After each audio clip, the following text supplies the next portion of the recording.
हम देख रहे हैं प्रैक्टिस सेट नंबर 9, जो कि 6 जनवरी 2019 का तृतीय पाली का प्रैक्टिस सेट है। और इसके पहले हम 8 प्रैक्टिस सेट देख चुके हैं और यह हमारा एसआई का प्रैक्टिस सेट चल रहा है। तो क्वेश्चन नंबर फर्स्ट देखते हैं। केक केक जो है किन खातों का लेखा परीक्षण करता है? तो केक जो है वह केंद्र सरकार, राज्य सरकार और वित्तीय सहायता प्राप्त अन्य सरकारी संस्थाओं का लेखा जोखा रखता है, मतलब इन सब का परीक्षण करता है। तो क्वेश्चन नंबर फर्स्ट का हमारा आंसर हो जाएगा फोर्थ। केंद्र सरकार, राज्य सरकार और वित्तीय सहायता राज्य अन्य सरकारी संस्थानों का रखता है। तो क्वेश्चन नंबर 1 का हमारा आंसर हो जाएगा फोर्थ। क्वेश्चन नंबर देखते हैं सेकंड। विश्व प्रसिद्ध चार मीनार रिक्त स्थान में स्थित है। तो जो चार मीनार है वह हैदराबाद शहर में स्थित है। क्वेश्चन नंबर सेकंड का हमारा आंसर हो जाएगा third, Hyderabad. Question number 3। Compound microscope का कौन सा लेंस वास्तविक उल्टा और बड़ा प्रतिबिंब बनाता है? तो यह ऑब्सेलेटिक जो रहता है वह बनाता है। तो क्वेश्चन नंबर थर्ड का हमारा आंसर हो जाएगा ऑब्सेलेटिव लेटिव ऑब्सेलेटिव आंसर हो जाएगा हमारा। Question number four. प्रसिद्ध कृषि आंदोलन तेभागा किस प्रांत में हुआ? तो यह जो हुआ था यह बंगाल प्रांत में हुआ था। क्वेश्चन नंबर फोर्थ का हमारा आंसर हो जाएगा फर्स्ट, बंगाल। Question number 5। निम्नलिखित शहर में कौन सा उत्तर पूर्व भारत का प्रवेश द्वार कहा जाता है? क्वेश्चन में यहाँ पर उत्तर पूर्व कहा गया है, मतलब उत्तर पूर्व का प्रवेश द्वार पूछा गया है। तो उत्तर पूर्व का प्रवेश द्वार जो हमारा होगा वह होगा गुवाहाटी, असम। तो क्वेश्चन नंबर 5 का हमारा आंसर हो जाएगा असम, गुवाहाटी। क्वेश्चन नंबर 6 देखते हैं। दिए गए विकल्प में कौन सा शीतकालीन ओलंपिक खेलों की श्रेणी के अंतर्गत आता है? तो ओलंपिक श्रेणी के अंतर्गत जो आता है, यहाँ पर शीतकालीन की बात चल रही है। तो यहाँ पर शॉर्ट ट्रैक जो है वह शीतकालीन के टाइम होता है। तो क्वेश्चन नंबर 6 का हमारा आंसर हो जाएगा third, short track. Question number 7। पंचायतों की शक्तियों, अधिकारों और कर्तव्यों को संविधान की 11वीं अनुसूची में रिक्त स्थान द्वारा शामिल किया गया। तो यह जो यहाँ पर पंचायतों की शक्तियों के बारे में कहा गया है, तो यह 73वें संविधान संशोधन के तहत 11वीं अनुसूची में शामिल किया गया है। तो क्वेश्चन नंबर 7 का हमारा आंसर हो जाएगा फोर्थ, 73वां संविधान संशोधन। क्वेश्चन नंबर 8 देखते हैं। वांडीवाश का निर्णायक युद्ध किनके बीच लड़ा गया था? तो वांडीवाश का जो युद्ध लड़ा गया था वह अंग्रेज और फ्रांसीसी के बीच लड़ा गया था। तो क्वेश्चन नंबर 8 का हमारा आंसर हो जाएगा फर्स्ट। Question number 9। भारतीय कृषि को अक्सर कहा जाता है। तो भारतीय कृषि को अक्सर क्या कहा जाता है? तो यहाँ पर मानसून दाव को भारतीय कृषि कहा जाता है। तो क्वेश्चन नंबर 9 का आंसर हो जाएगा हमारा मानसून पर दाव। Question number 10। कार्बनिक यौगिक में अचक्रीय या खुली श्रृंखला वाले यौगिक को रिक्त स्थान भी कहा जाता है। तो इसे एलिफेंटिक यौगिक कहा जाता है। क्वेश्चन नंबर 10 का हमारा आंसर हो जाएगा फर्स्ट। Question number 11। इनमें से क्या केवल पौधों में पाया जाता है? तो केवल पौधों में क्या पाया जाता है? तो कोशिका भित्ति जो होती है केवल पौधों में पाई जाती है, ना कि इंसानों में। ठीक है, बाकी सभी इंसानों में भी पाया जाता है। तो क्वेश्चन नंबर 11 का जो हो जाएगा हमारा आंसर हो जाएगा कोशिका भित्ति, जो कि पौधों में पाई जाती है केवल। Question number 12। निम्नलिखित में से कौन सी नदी गंगा की सहायक नदी है? तो गंगा की जो सहायक नदी है वह गंडक नदी है। क्वेश्चन नंबर 12 का आंसर हो जाएगा हमारा फर्स्ट, गंडक नदी। क्वेश्चन नंबर 13 देखते हैं। क्योटो प्रोटोकॉल का क्या उद्देश्य है? तो क्योटो प्रोटोकॉल का जो उद्देश्य है वह है ग्रीन हाउस गैस उत्सर्जन को कम करना। तो क्वेश्चन नंबर 13 का हमारा आंसर हो जाएगा फर्स्ट, ग्रीन हाउस गैस उत्सर्जन को कम करना जो है क्योटो प्रोटोकॉल का उद्देश्य है। Question number 14। राष्ट्रीय राजमार्ग दिल्ली से रिक्त स्थान तक जाता है। तो दिल्ली से यह अमृतसर तक जाता है। क्वेश्चन नंबर 14 का आंसर हो जाएगा हमारा फोर्थ, अमृतसर। तो यह जो राष्ट्रीय राजमार्ग एक दिल्ली से अमृतसर तक जाता है। Question number 15। केंद्र और राज्यों के संबंध के निर्धारण के लिए बने दूसरे आयोग की अध्यक्षता किसने की? तो दूसरे आयोग की जो अध्यक्षता की थी, यहाँ पर अध्यक्षता की बात की गई है। तो ये जो दूसरे की अध्यक्षता की जो बात की गई है, तो दूसरे अध्यक्ष कौन बने थे यह पूछा गया है। तो इसमें एम पुंची जो है वह दूसरे अध्यक्ष बने हुए थे इसके। तो क्वेश्चन नंबर 15 का आंसर हो जाएगा एम पुंची। क्वेश्चन नंबर 16 देखते हैं।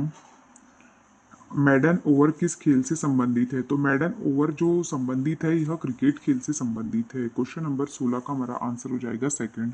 क्वेश्चन नंबर 17, निम्नलिखित व्यक्तियों में से कौन दौड़ प्रतियोगिता से नहीं जुड़ा है? तो दौड़ प्रतियोगिता से जो है उसेन बोल्ट, पीटी उषा और हिमा दास, यह सभी जो है दौड़ खेल से संबंधित है, जबकि पंकज आडवाणी जो है वह दौड़ खेल से संबंधित नहीं है। तो क्वेश्चन नंबर 17 का हमारा आंसर हो जाएगा पंकज आडवाणी। क्वेश्चन नंबर 18 देखते हैं। काम करने अथवा ऊर्जा स्थानांतरित करने की दर को क्या कहा जाता है? तो इसे शक्ति कहा जाता है। क्वेश्चन नंबर 18 का आंसर हो जाएगा हमारा थर्ड, शक्ति। क्वेश्चन नंबर 19 देखते हैं। केंद्रीय और चुंबकीय क्षेत्र द्वारा त्वरण के अंतर्गत विद्युत आवेशित कणों को रिक्त स्थान के रूप में संप्रेषित किया जाता है।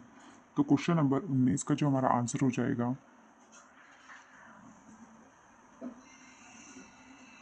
विद्युत चुंबकीय विकिरण। क्वेश्चन नंबर 19 का आंसर हो जाएगा विद्युत चुंबकीय विकिरण। क्वेश्चन नंबर 20 देखते हैं। राज्य के नीति निर्देशक सिद्धांतों में संशोधन निम्नलिखित में से किस बहुमत के आधार पर किया जाता है? तो यह जो किया जाता है यह संसद के विशेष बहुमत पर किया जाता है। क्वेश्चन नंबर 20 का आंसर हो जाएगा हमारा सेकंड। जो राज्य के नीति निर्देशक होते हैं उनके लिए भी संसद में विशेष बहुमत की आवश्यकता पड़ती है। क्वेश्चन नंबर 21 देखते हैं। किसी पदार्थ के अपने दर्पण प्रतिबिंब पर अति संवेदनशील ना होने का गुण क्या कहलाता है? तो इसमें जो चेरेलिटी जो है वह गुण पाया जाता है। तो क्वेश्चन नंबर 21 का हमारा आंसर हो जाएगा थर्ड, चेरेलिटी। क्वेश्चन नंबर नेक्स्ट देखते हैं। क्वेश्चन नंबर 22, ब्रीडिंग की वह कौन सी प्रक्रिया है जिसके द्वारा उच्च विटामिन अथवा प्रोटीन और अत्यधिक वसा वाली फसलें उगाई जाती है? तो यह बायो फोर्टिफिकेशन है। क्वेश्चन नंबर 22 का आंसर हो जाएगा हमारा थर्ड। क्वेश्चन नंबर 23, राज्य मंत्रियों की शपथ या प्रतिज्ञान संविधान की किस अनुसूची के अंतर्गत आता है? तो यह संविधान की तीसरी अनुसूची के अंतर्गत आता है। तो क्वेश्चन नंबर 23 का हमारा आंसर हो जाएगा फोर्थ, तीसरी अनुसूची, जो संविधान में मतलब शपथ लेते हैं उसके लिए। क्वेश्चन नंबर 24, हाइड्रोलिक तनाव और उससे संबंधित आयतनिक तनाव के अनुपात को रिक्त स्थान कहा जाता है? तो इसे आयतन प्रत्यास्थता मापांक कहते हैं। क्वेश्चन नंबर 24 का हमारा आंसर हो जाएगा सेकंड, आयतन प्रत्यास्थता मापांक। क्वेश्चन नंबर 25 देखते हैं। अनुसूचित क्षेत्रों के संबंध में संसदीय कानून बनाने का अधिकार निम्नलिखित में से किसके पास होता है? तो यह किसके पास होता है? क्वेश्चन नंबर अनुसूचित क्षेत्रों के संबंध में जो होता है तो यह राज्यपाल के पास होता है। क्वेश्चन नंबर 25 का हमारा आंसर हो जाएगा थर्ड, अनुसूचित क्षेत्र के संबंध में संसदीय कानून बनाने का अधिकार। क्वेश्चन नंबर 26, निम्नलिखित में से किसने सिखों को एक सैन्य संप्रदाय में बदल दिया? तो सिखों को सैन्य संप्रदाय में जो बदला है वह गुरु गोविंद सिंह द्वारा बदला गया है। क्वेश्चन नंबर 26 का आंसर हो जाएगा थर्ड। क्वेश्चन नंबर 27, वे जानवर जिनकी कोशिकाएं बाह्य और आंतरिक झिल्ली के बीच भ्रूण परत में व्यवस्थित रहती है कहलाती है? तो भ्रूण में व्यवस्थित होती है कहलाती है, तो क्या कहलाती है? क्वेश्चन नंबर 27 का आंसर डाइप्लोब्लास्टिक जानवर। क्वेश्चन नंबर 27 का आंसर हो जाएगा सेकंड। क्वेश्चन नंबर 28 देखते हैं। निम्नलिखित में से किसने मणिपुरी नृत्य को शांति निकेतन में प्रदर्शन कर उसे उसकी ख्याति वापस दिलाई थी? तो यह जो दिलाई थी यह रविंद्रनाथ टैगोर द्वारा वापस दिलाई गई थी। तो क्वेश्चन नंबर 28 का हमारा आंसर हो जाएगा रविंद्रनाथ टैगोर हमारा आंसर होगा। क्वेश्चन नंबर 29, 2011 की जनगणना के अनुसार भारत में साक्षरता दर थी? तो भारत में जो साक्षरता दर थी वह 74% थी। क्वेश्चन नंबर 30 देखते हैं। अर्थशास्त्र वह विज्ञान है जिसके अंतर्गत मानव व्यवहार का विकल्प के रूप में प्रयोग किए जाने वाले परिणाम और अपर्याप्त आय के अंतर संबंध के रूप में अध्ययन किया जाता है। यह कथन किसका है? तो यह कथन जो है यह रॉबिन्स का कथन है। क्वेश्चन नंबर 30 का हमारा आंसर होगा रॉबिन्स। क्वेश्चन नंबर 31, अर्थशास्त्र वह विज्ञान है जिसके अंतर्गत, ये तो क्वेश्चन हो गया हमारा क्वेश्चन नंबर 30। क्वेश्चन नंबर 31 देखेंगे। एकीकृत ऊर्जा के अनुसार बिजली की मांग 8 लाख मेगावाट कब तक होने की संभावना है?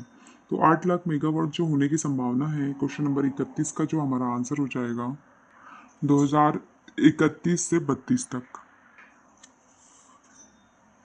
क्वेश्चन नंबर 32, पनामा नहर जोड़ती है, तो पनामा नहर किसे जोड़ती है, किस किस को जोड़ती है पनामा नहर। क्वेश्चन नंबर 35 क्वेश्चन नहीं देखा ना हमने, 35 की 34 देख लीजिएगा, यह थोड़ा वीडियो नहीं चल पा रहा था यहाँ पर। तो यूरोप के किस देश में जो है बंदरगाह नहीं पाए जाते, तो यह स्विट्जरलैंड में नहीं पाए जाते हैं। और जो लद्दाख में जो झील पाई जाती है, तो वह पाई जाती है सो मोरिरी झील। और यह 29 वाला क्वेश्चन हुआ कि नहीं हुआ नहीं पता मुझे, फिर भी मैं बता देती हूँ आपको। जम्मू कश्मीर में जो स्थानीय निवासियों को स्थानीय आवास प्रदान करने का जो अधिकार होता है, वह राज्य विधानमंडल के पास होता है फ्रेंड्स। क्वेश्चन नंबर आगे देखते हैं, क्वेश्चन नंबर 36, निम्नलिखित राज्यों में से जेमू ग्लेशियर किस राज्य में पाया जाता है। तो जेमू ग्लेशियर जो है यह सिक्किम में पाया जाता है। तो क्वेश्चन नंबर 36 का आंसर हो जाएगा हमारा सिक्किम। क्वेश्चन नंबर 37, श्रीलंका में जातीय संघर्ष में मध्यस्थता के लिए प्रसिद्ध भारत श्रीलंका समझौता पर हस्ताक्षर किए गए। तो भारत और श्रीलंका के समझौते पर जो हस्ताक्षर किए वह 1987 में किए गए थे। तो क्वेश्चन नंबर 37 का आंसर हो जाएगा 1987। क्वेश्चन नंबर 38, पानीपत की तीसरी लड़ाई में मराठों को किसने हराया। तो मराठों को जो हराया था वह अहमद शाह अब्दाली द्वारा हराया गया था। क्वेश्चन नंबर 36 का हमारा आंसर हो जाएगा 4 अहमद शाह अब्दाली। क्वेश्चन नंबर 39, संसद के दोनों सदनों की संयुक्त बैठक का प्रावधान किस संविधान से लिया गया है। तो यह ऑस्ट्रेलिया के संविधान से लिया गया है। दोनों सदनों की संयुक्त बैठक 108 अनुच्छेद में होती है। क्वेश्चन नंबर नेक्स्ट देखते हैं, 40 इनमें से कौन सा एशियाई मूल का खेल नहीं है। तो खो खो, कबड्डी, लूडो यह एशियाई खेल है, जबकि जो रग्बी है यह एशियाई खेल नहीं है। तो हमारा आंसर हो जाएगा रग्बी। क्वेश्चन नंबर 41, दिए गए विकल्प में बॉक्सिंग खेल से संबंधित नहीं है। तो बॉक्सिंग खेल से जो है यहाँ बर्डी शब्द जो है यह बॉक्सिंग से संबंधित नहीं है। उसका आंसर हो जाएगा बर्डी। क्वेश्चन नंबर 42 देखते हैं, निम्नलिखित में से कौन सा उत्पादक का एक प्रमुख कारक नहीं है। तो यहाँ पर उत्पादक का जो प्रमुख कारक होता है परिश्रम भी होता है, भूमि भी होता है और पूंजी भी होता है, लेकिन परिवहन बिल्कुल नहीं होता है। तो क्वेश्चन नंबर 42 का हमारा आंसर भी हो जाएगा परिवहन, क्योंकि यह नहीं पूछा गया है। क्वेश्चन नंबर 43, निम्नलिखित वेदों में से किसे ब्रह्मा वेद के नाम से भी जाना जाता है। तो यह अथर्व वेद को जो है ब्रह्मा वेद के नाम से जाना जाता है। क्वेश्चन नंबर 44, FIG किस खेल का शासी निकाय है। तो FIG जो है यह जिम्नास्टिक खेल का जो है। क्वेश्चन नंबर 44 का आंसर जिम्नास्टिक, जो जिम्नास्टिक होगा 44 का आंसर। क्वेश्चन नंबर 45, निम्नलिखित में से कौन सा लौह और इस्पात कारखाना कर्नाटक में स्थित है। तो यहाँ पर जो है भिलाई, बोकारो, राउरकेला नाम से समझ में आ रहा है कि यह जो है कर्नाटक में स्थित नहीं है। तो इसका आंसर क्या हो जाएगा हमारा भद्रावती, जो कि कर्नाटक राज्य में स्थित है। क्वेश्चन नंबर 46, दिल्ली के प्रसिद्ध शासक फरीद को और किस नाम से जाना जाता है। तो फरीद जो है यह इनका बचपन का नाम था। शेर शाह सूरी को जो है फरीद के नाम से जाना जाता था। क्वेश्चन नंबर 46 का आंसर हो जाएगा शेर शाह। क्वेश्चन नंबर 47, संविधान के किस संशोधन अधिनियम के द्वारा मूल कर्तव्यों को जोड़ा गया। तो यहाँ पे 44वां जो संविधान 42वें संविधान संशोधन के तहत जो है मौलिक कर्तव्यों को जोड़ा गया था। क्वेश्चन नंबर 47 का आंसर हो जाएगा थर्ड। क्वेश्चन नंबर 48, भारतीय न्यायालय प्रणाली रिक्त स्थान प्रकार की न्याय प्रणाली का पालन करती है। तो किस का पालन करती है वह, तो एकीकृत का पालन करती है। क्वेश्चन नंबर 48 का आंसर हो जाएगा एकीकृत। क्वेश्चन नंबर 49, गैर निष्पादित संपत्ति एक लोन या एडवांस है जो रिक्त स्थान की अवधि के लिए मूल या ब्याज भुगतान पर ओवरड्यू रहता है। तो यह 90 दिनों के लिए रहता है ओवरड्यू। क्वेश्चन नंबर 49 का आंसर हो जाएगा 90। क्वेश्चन नंबर 50, निम्नलिखित में से दुनिया की सबसे बड़ी क्षेत्रफल के अनुसार ताजे पानी की झील कौन सी है। तो सुपेरियर जो झील है वह ताजे पानी की झील है। यहाँ पर आपके 50 क्वेश्चन कंप्लीट होते हैं फ्रेंड्स RPF SI के। और आपका आज का जो होमवर्क का क्वेश्चन है वह है, सुनील छेत्री जो खिलाड़ी है उसका संबंध किस खेल से है, वह आप लोग कमेंट्स बॉक्स में बताएंगे। और क्लास अगर आपको अच्छी लगी है तो क्लास को शेयर करेंगे और लाइक करेंगे फ्रेंड्स। थैंक यू, जय हिंद।